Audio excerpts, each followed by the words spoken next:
Amis YouTube, ça y est, l'aventure débute pour moi, c'est la première vidéo de la chaîne.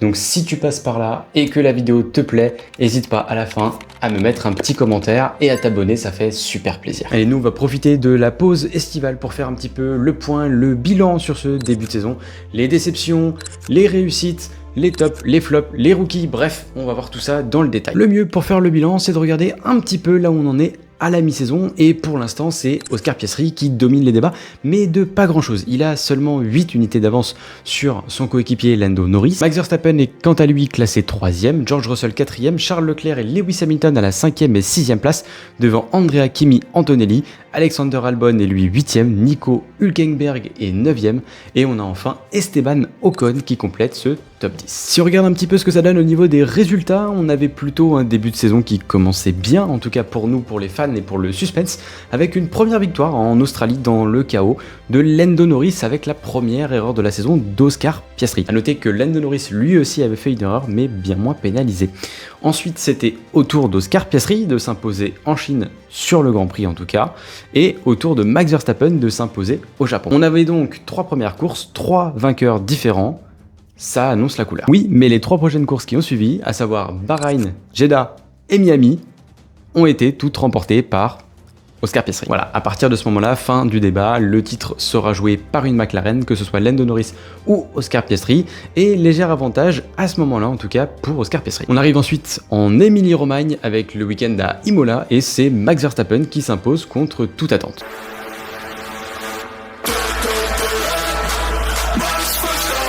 Puis vient ensuite Monaco où c'est au tour de Lando Norris de s'imposer, puis l'Espagne avec Oscar Piastri, et puis le Canada où c'est George Russell qui s'est imposé. Oui, j'ai bien dit George Russell. Les 4 dernières courses avant cette mi-saison ont été remportées par McLaren, 3 par Lando Norris et 1 pour Oscar Piastri. Faisons donc maintenant un tour de revue chez les 4 top teams, et on va donc évidemment commencer par McLaren. Oui, McLaren domine outrageusement ce début de saison 2025. On est passé à pas grand chose d'avoir une saison de folie. Oui, parce qu'on était resté sur notre faim. En 2024, on a vécu des super moments. Un début de saison un petit peu difficile pour nous, mais une fin de saison vraiment haletante. Et on avait presque tout pour qu'en 2025, on ait la même chose, mais sur une durée bien plus longue. Sauf que non, pas du tout. C'est McLaren qui domine, et largement. La comparaison avec la saison 2024 est sans appel. McLaren est l'équipe qui a le mieux travaillé, qui a le plus évolué. Une stat qui va faire très mal pour nous les fans, sauf chez les fans de McLaren. Sur les 14 premières courses, donc fin en Hongrie, on a eu 11 podiums avec les 2 pilotes McLaren. 11 sur 14. Ok, mais maintenant qu'on a dit ça et qu'on sait que le titre va se jouer chez McLaren en interne, à qui est vraiment l'avantage? Si on avait un début de saison très serré, puis ensuite un avantage à Oscar Piastri, c'est maintenant au tour de Lando Norris d'être à son avantage, comme il l'a récemment fait en Hongrie d'une main de maître avec sa petite stratégie aux petits oignons. On arrive également sur un circuit qui est Zandvoort, sur lequel il a bien performé l'année dernière, et c'était le premier gros moment de clameur pour lui, puisqu'il vient shipper la victoire à Max Verstappen ici l'année dernière d'une très belle manière. Oscar Piastri reste encore très jeune, il a que 2 saisons dans les pattes, et ce qu'il nous montre est vraiment impressionnant, même si dans une McLaren qui est dominatrice, il n'en reste pas moins qu'il reste 10 courses. Il n'a pas l'air de subir beaucoup de pression, mais 10 courses restantes face à son coéquipier bataille en interne, qui lui a plus d'expérience et sait aussi ce que peut donner une fin de saison. Je ne sais pas vous, mais je pense qu'on peut avoir une très jolie fin de saison, en tout cas légèrement plus épicée que le début de saison. Parlons maintenant un petit peu de Red Bull. Qu'est-ce qui ne va pas chez eux? Là encore, si on prend la comparaison avec 2024, c'est flagrant. 2024, ils dominaient, et outrageusement en tout cas sur la première partie de saison. Ils sont mine de rien champions, titrés pilotes. Mais là, cette année, c'est très compliqué. Ne parlons même pas du cas Lawson et Tsunoda. Alors certes, Max a 2 victoires et 4 pôles. 4 pôles dans 7 monoplaces, c'est vraiment incroyable. Mais chez Red Bull, ou plutôt chez Max Verstappen Racing, c'est vraiment compliqué. Et là, je parle de performance, mais aussi en interne. Le licenciement d'Horner, ça méritera une vidéo dédiée plus tard sur la chaîne, mais il va falloir en parler aussi. Parlons maintenant un petit peu de Mercedes. Est-ce qu'on peut parler du début de saison que nous fait George Russell? Alors on savait que c'est un pilote rapide, et il commence à avoir de l'expérience, donc vous me direz, c'est normal, mais c'est 11 top 5 sur 14 premières courses. 11 top 5. C'est vraiment incroyable, surtout quand on connaît l'irrégularité que fait preuve la monoplace dans laquelle il pilote. En plus de ça, il prend une pole, il prend une victoire, il est monté 6 fois sur la boîte. Très franchement, c'est du très solide. Surtout quand on sait à quel point Mercedes se cherche encore sur les setups, quand on sait à quel point cette monoplace est compliquée à conduire, que ce soit le samedi ou le dimanche, et surtout à quel point elle est influente de la météo. Du côté d'Andrea Kimi Antonelli, on s'y attendait un petit peu, le début de saison était plutôt prometteur, plutôt même d'ailleurs très bon, mais il est dans une Mercedes, vous avez de la pression, que ce soit par les médias, par le paddock, parce que oui, vous êtes très jeune, vous arrivez dans l'une des meilleures écuries du paddock, vous êtes de toute façon attendu, surtout quand on sait que vous êtes arrivé en F2 en ayant sauté la F3, oui, mais résultat, quand tu es très jeune, la pression au bout d'un moment tu la ressens et tu arrives beaucoup moins à dérouler tes week-ends comme tu le devrais. Donc quand on regarde le tout début de saison d'Andrea Kimi Antonelli, c'est plutôt bon, c'est prometteur, et quand on regarde la fin, on voit qu'il accuse vraiment le coup. Ça fait partie des pilotes qui avaient vraiment besoin de la trêve, et on espère qu'il pourra réussir, en tout cas le mieux qu'il pourra, les 10 derniers Grands Prix de cette saison. On a fait McLaren, on a fait Red Bull, on vient de terminer Mercedes, il nous manque Ferrari. Chez les rouges, Leclerc réalise probablement son meilleur début de saison. Oui, certains ne sont pas d'accord avec moi, certains me citeront 2022 ou peut-être même 2019, mais je leur répondrai déjà que 2021 était sans doute un meilleur début de saison que les deux précédemment cités. Oui, parce que 2019, il a une très bonne monoplace, il a les dents qui raillent le parquet parce qu'il vient d'arriver et qu'il a envie de botter les fesses à Sébastien Vettel, chose qu'il a plus ou moins réussi d'ailleurs. Mais 2021 était extrêmement complet. Au vu de la monoplace qu'il avait, il en a tiré le meilleur. Maintenant, si on prend le début de saison qu'il nous fait, à part une petite erreur, lors du premier Grand Prix en Australie, il fait un petit spin qui lui fait perdre 2 positions, mais sans gravité.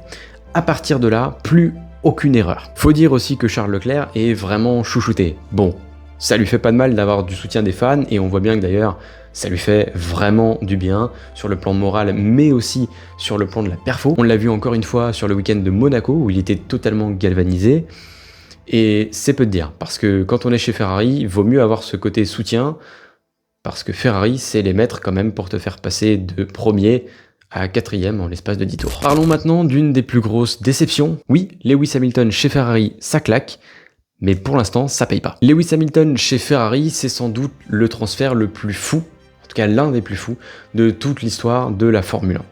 On parle là de communication, on parle de performance, on parle de résultats, de statistiques. Bref, Lewis Hamilton est dit comme le GOAT de la Formule 1 dans l'écurie dite GOAT de la Formule 1. L'arrivée d'un GOAT des statistiques chez une équipe en rouge, ça me fait penser à une autre discipline, la MotoGP, pour laquelle j'ai déjà réalisé 2 autres shorts que vous trouverez sur la chaîne. Oui, sauf que quand l'Espagnol enchaîne pole, victoire sur victoire, samedi comme dimanche, bien Lewis Hamilton, c'est beaucoup plus compliqué que ça. Lewis Hamilton, il a, mine de rien, la seule et l'unique pole position chez Ferrari.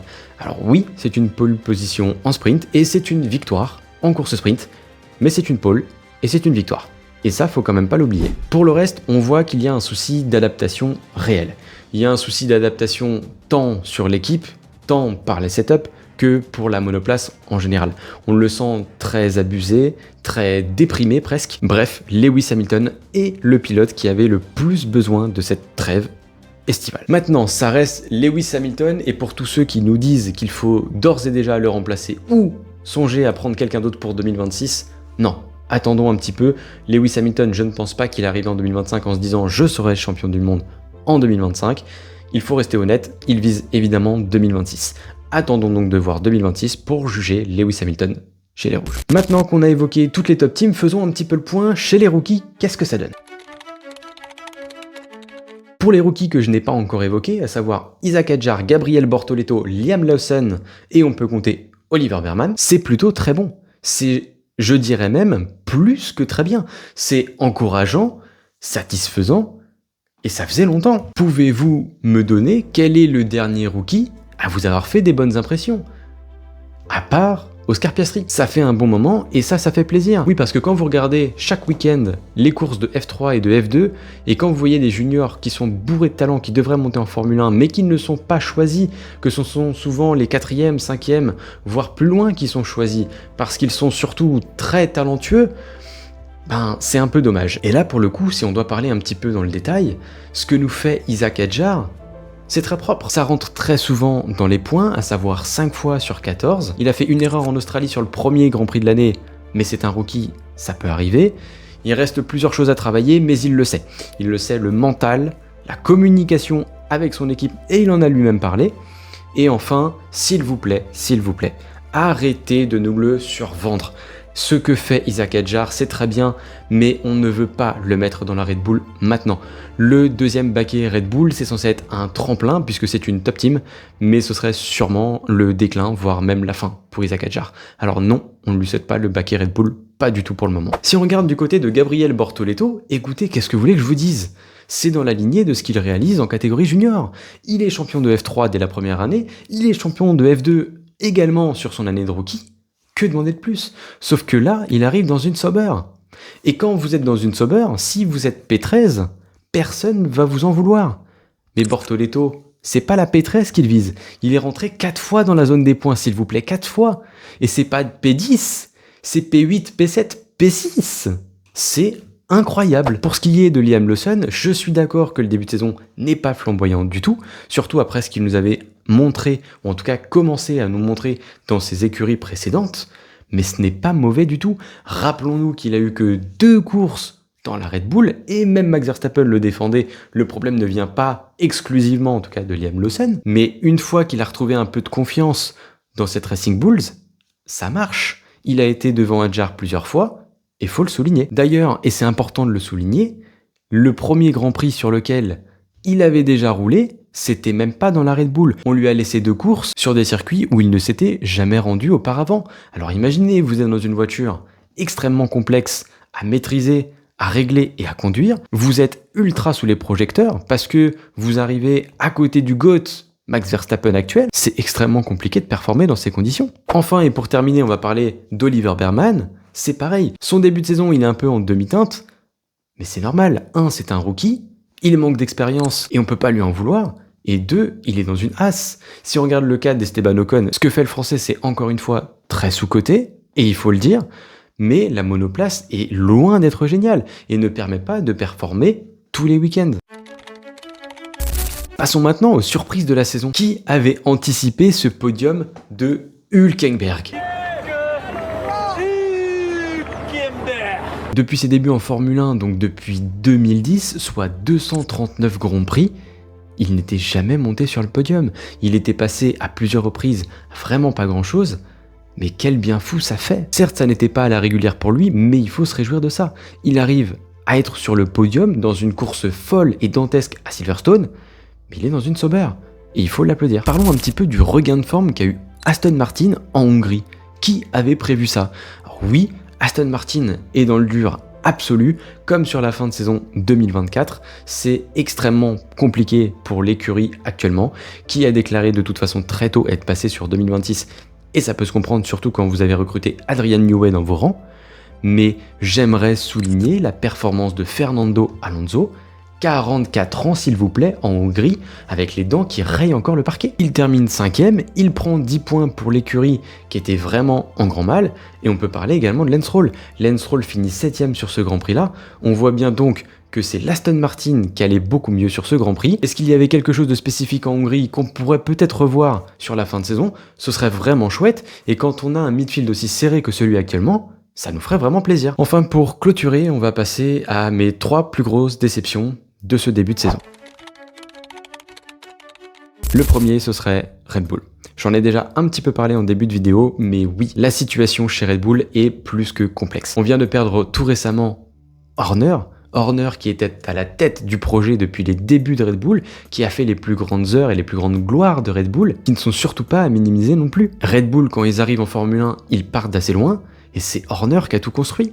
Il a fait arriver, avec l'aide d'Helmut Marko évidemment, chez Red Bull, Sebastian Vettel. Il a gagné 4 titres consécutifs dans une fusée absolue, conçue par Adrian Newey qui a mis la clé sous la porte également. Adrian Newey qui s'est retrouvé chez Aston Martin et qui voyait dans le projet Aston Martin plus de possibilités et plus de futur que dans le projet Red Bull.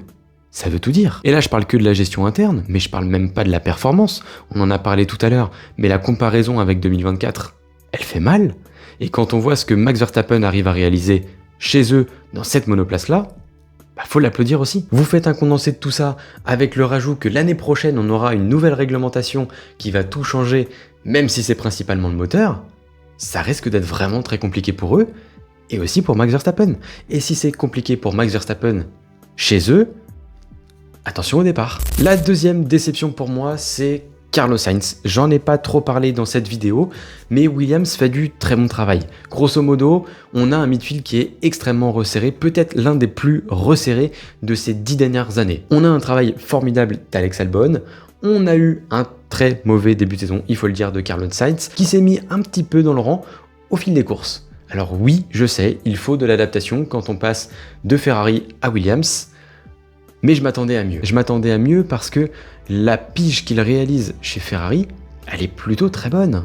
Il est dans les pas de Charles Leclerc, on sent bien que Charles Leclerc a un petit plus en vitesse pure que lui, mais c'est pas nouveau, mais il était surtout très régulier. Il allait chercher des très bons résultats tous les week-ends. Mais je dois rappeler qu'il était aussi capable d'aller très vite, et ce même sur un tour, qui fait la pole à Monza en 2024. Bref, là encore, on guettera à nouveau la fin de saison pour savoir si de son côté, ça va mieux ou pas que le début. Allez, pour terminer, on va parler d'une écurie française, la dernière écurie française qu'il reste sur cette grille, avec l'un de nos pilotes français, Pierre Gasly. Je veux bien sûr parler d'Alpine. La situation est catastrophique. Je ne vais pas prendre de pincettes. Chez Alpine, c'est ultra compliqué. On parle là, tout comme Red Bull, de performance et de management. On a un Flavio Briatore qui est venu, je ne sais pas trop pourquoi ici, mais sans doute les amis que si 2026 ne fonctionne pas malgré ce changement moteur en allant chez Mercedes, je ne vois pas l'écurie française rester sur la grille très longtemps, au maximum 2-3 ans, si ça ne performe pas en 2026. En attendant, sur ce début de saison 2025, que dire de plus ? On a un Jack Doohan qui de toute façon n'aurait pas mérité la montée en Formule 1, il est là, qu'est-ce qu'on en fait ? Eh bien pas grand chose, bah oui, parce qu'on est chez Alpine et qu'on a un Flavio Briatore qui est de retour aux affaires, qui lui non plus d'ailleurs n'aurait jamais dû revenir. On a ensuite pris la décision chez Alpine de nous mettre un Colapinto qui avait fait plus ou moins des bons résultats, plutôt bon sur le début, plutôt mauvais sur la fin avec Williams. On pouvait se dire que ça pouvait donner quelque chose, oui, mais au vu de la pression qu'il subit, et ce constamment et même par médias interposés, comment voulez-vous que ça fonctionne? La liste est ensuite encore très longue, peut-être que ce sera Paul Aron qui sera là dans 2 ou 3 Grands Prix, ou peut-être même à l'heure où vous verrez cette vidéo, peut-être que ce sera Despiello le prochain, bien sûr je plaisante, mais franchement ça nous fait pas rire, nous, en tant que Français. Et voilà pour cette première vidéo, merci à ceux qui l'auront regardé jusqu'au bout. Si jamais c'est le cas, je vous invite à mettre un petit like si ça vous a plu, à me mettre un commentaire sur ce début de saison, comment vous le noteriez, qu'est-ce que vous en avez pensé, est-ce que vous l'avez apprécié, est-ce que vous attendez cette fin de saison, qu'est-ce que vous attendez le plus sur cette fin de saison, et bien sûr, abonnez-vous, et moi je vous dis à bientôt, ciao.